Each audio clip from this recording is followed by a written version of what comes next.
Assalamualaikum warahmatullahi wabarakatuh.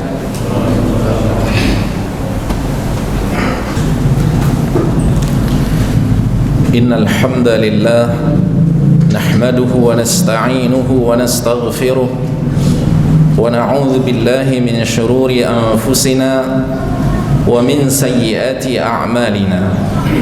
Man yahdihillahu fala mudilla lahu ومن يضلل فلا هادي له أشهد أن لا إله إلا الله وحده لا شريك له وأشهد أن محمدا عبده ورسوله اللهم صل وسلم وبارك على أشرف الأنبياء والمرسلين المبعوث رحمة للعالمين نبينا محمد وعلى آله وصحبه أجمعين ومن تبعهم بإحسان إلى يوم الدين يا أيها الذين آمنوا اتقوا الله حق تقاته ولا تموتن إلا وأنتم مسلمون وقال الله تعالى في القرآن الكريم وهو أصدق القائلين أعوذ بالله من الشيطان الرجيم إنا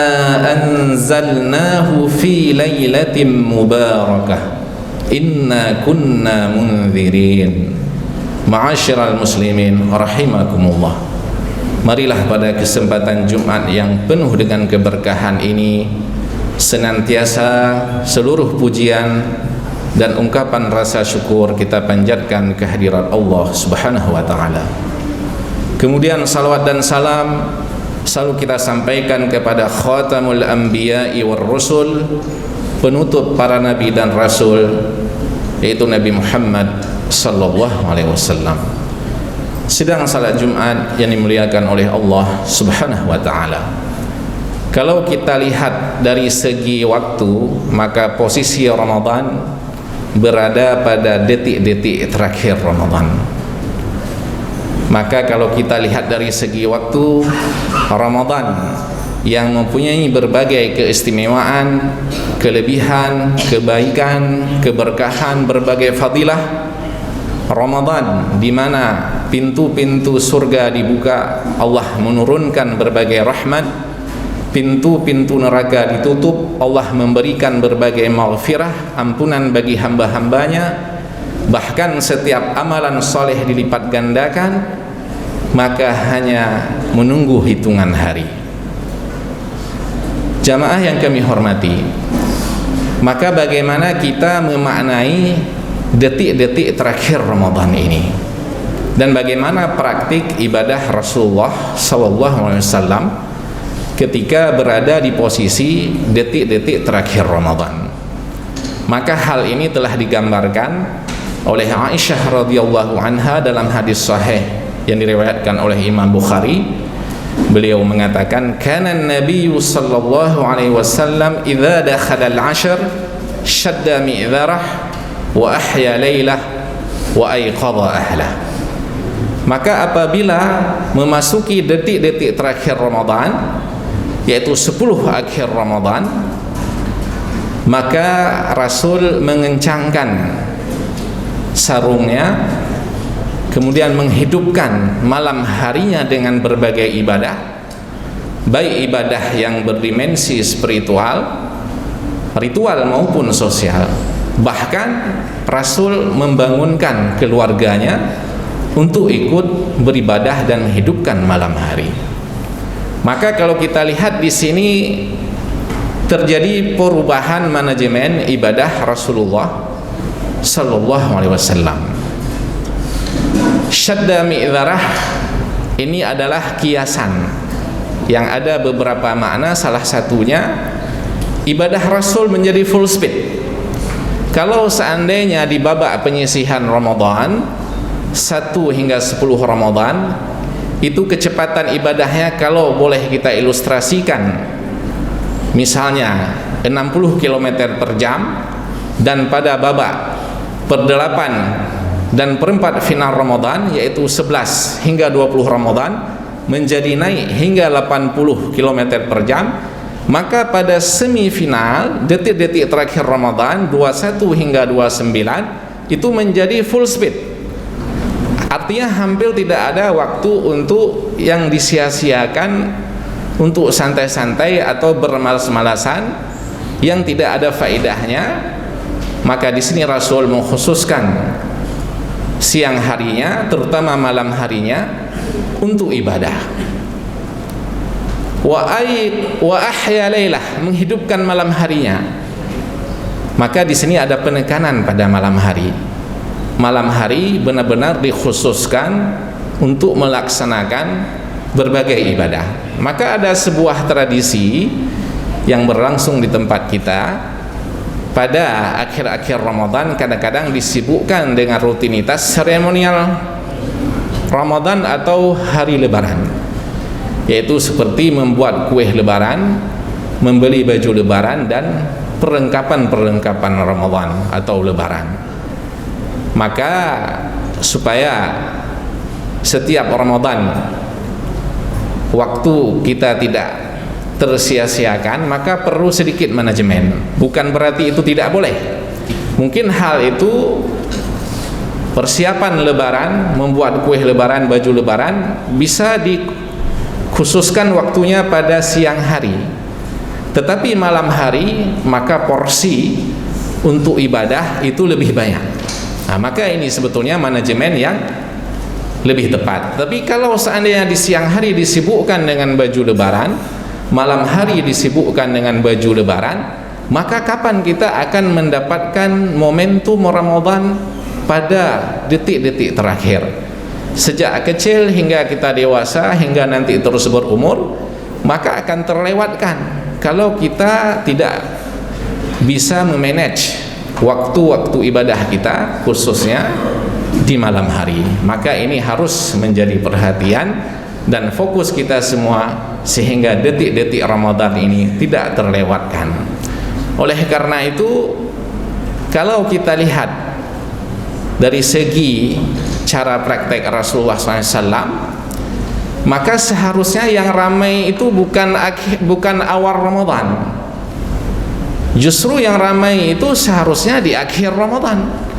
Karena akhir Ramadan itulah semifinal dan final Ramadan.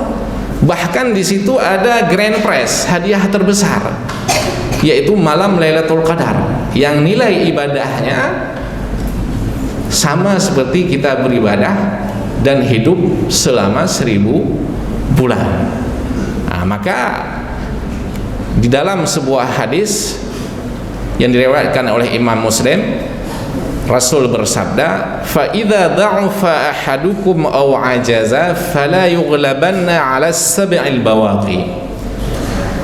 Jika ada di antara kalian karena kurang mampu, kurang sehat, sakit atau uzur atau hal-hal yang menghalangi, maka kalau bisa jangan sampai terlewatkan detik-detik terakhir Ramadan. Mungkin di antara kita ada yang kurang sehat, kurang fit di awal-awal Ramadan, barangkali di pertengahan Ramadan. Maka di detik-detik terakhir Ramadan ini sedapat mungkin jangan sampai kita lewatkan. Nah, barangkali kalau tidak bisa beribadah karena sesuatu hal, sakit atau ada ini di tempat, di masjid atau musala, maka ketika di rumah barangkali ada orang-orang tua, bisa juga beribadah, menghidupkan malam hari itu dengan berbagai ibadah untuk mendapatkan fadilah detik-detik terakhir Ramadan, dan khususnya memastikan agar kita mendapatkan Lailatul Qadar. Nah, oleh karena itu, sebelum menutup pembahasan ini, kalau kita lihat di beberapa hadis sahih, salah satu syarat untuk meraih visi misi Ramadan atau visi misi puasa, yaitu la'allakum tattaqun, membentuk karakter yang bertakwa, maka salah satunya adalah mendapatkan pengampunan dosa. Maka salah satu syarat untuk mendapatkan pengampunan dosa itu di berbagai hadis, yaitu man shama ramadhana imanan wahtisaban. Siapa di antara kalian yang sukses berpuasa Ramadan dengan penuh keimanan dan ketakwaan. Tetapi di beberapa hadis sahih terjadi pengkhususan, lebih khusus lagi. Maka dapat diartikan dari sisi hadis ini, untuk mendapat pengampunan dosa itu bukan sukses melaksanakan puasa Ramadan saja, tetapi juga sukses dan yakin mendapatkan Lailatul Qadar dan menghidupkan malam Lailatul Qadar itu dengan berbagai ibadah. Maka di hadis-hadis sahih yang diriwayatkan Imam Bukhari dan perawi lainnya, Rasul juga bersabda, bukan man shoma Ramadan saja, tapi man qama Lailatul Qadri imanan wa ihtisaban ghufira lahu ma taqaddam min dzambi. Siapa di antara kalian yang mendapatkan malam Lailatul Qadar, kemudian dia mengisi, menghiasi, mewarnai malam Lailatul Qadar itu dengan berbagai ibadah, apakah yang berdimensi spiritual, ritual dan sosial, dengan penuh keimanan, ketakwaan dan semata-mata mengharapkan ridha dan pahala dari Allah, ghufira lahu ma taqaddam min dzambi, diampuni baginya dosa-dosa yang telah lalu. Maka kalau kita lihat kapan terjadi Lailatul Qadar, Al-Hafidz Ibnu Hajar Al-Asqalani menukilkan ada 40 pendapat, lebih kurang 40 pendapat para ulama kapan terjadi Lailatul Qadar. Kemudian terus mengerucut, itu terjadi pada 10 akhir Ramadan, khususnya malam-malam ganjil. Bahkan Ibnu Hajar di sini menguatkan Lailatul Qadar terjadi pada malam ganjil, tetapi itu terus berpindah-pindah. Kalau misalnya pada Ramadan yang lalu 25 Ramadan, bisa jadi pada Ramadan kali ini 27. Sehingga mudah-mudahan detik-detik terakhir Ramadan ini dapat terus kita maknai, benar-benar kita full speed, kita maksimal, kita optimalkan ibadah kita, sehingga kita benar-benar dapat meraih visi misi puasa atau Ramadan, yaitu la'allakum tattaqun, menjadi karakter yang bertakwa. Demikian yang dapat kami sampaikan, semoga ada manfaat. Aqulu qawli hadza wa astaghfirullah li wa lakum innahu huwal ghafurur rahim.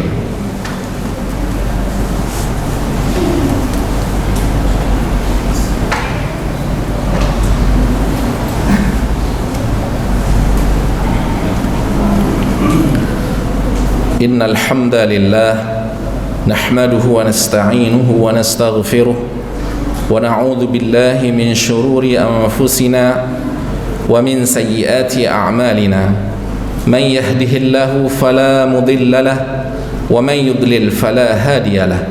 Ashhadu an la ilaha illallah wahdahu la sharika lahu wa ashhadu anna Muhammadan 'abduhu wa rasuluh. اللهم صل وسلم وبارك على أشرف الأنبياء والمرسلين المبعوث رحمة للعالمين نبينا محمد وعلى آله وصحبه أجمعين ومن تبعهم بإحسان إلى يوم الدين. يا أيها الذين آمنوا اتقوا الله حق تقاته ولا تموتن إلا وأنتم مسلمون. وقال الله تعالى في القرآن الكريم وهو أصدق القائلين: أعوذ بالله من الشيطان الرجيم إنا أنزلناه في ليلة مباركة إنا كنا منذرين. اللهم اغفر للمسلمين والمسلمات والمؤمنين والمؤمنات الأحياء منهم والأموات برحمتك يا أرحم الراحمين. اللهم أعنا على الصيام والقيام. اللهم أعنا على ذكرك وشكرك وحسن عبادتك. اللهم إنك عفو تحب العفو فاعف عنا. اللهم إنا نسألك رضاك والجنة ونعوذ بك من سخطك والنار. اللهم إنا نسألك الهدى والتقى والعفاف والغنى. ربنا تقبل منا صلاتنا وصيامنا وقيامنا وتمم تقصيرنا يا الله يا رب العالمين. ربنا آتنا من لدنك رحمة وهيئ لنا من أمرنا رشدا. ربنا آتنا في الدنيا حسنة وفي الآخرة حسنة وقنا عذاب النار. وصلى الله على محمد وعلى آله وصحبه وسلم والحمد لله رب العالمين. وأقيموا الصلاة إن الصلاة تنهى عن الفحشاء والمنكر.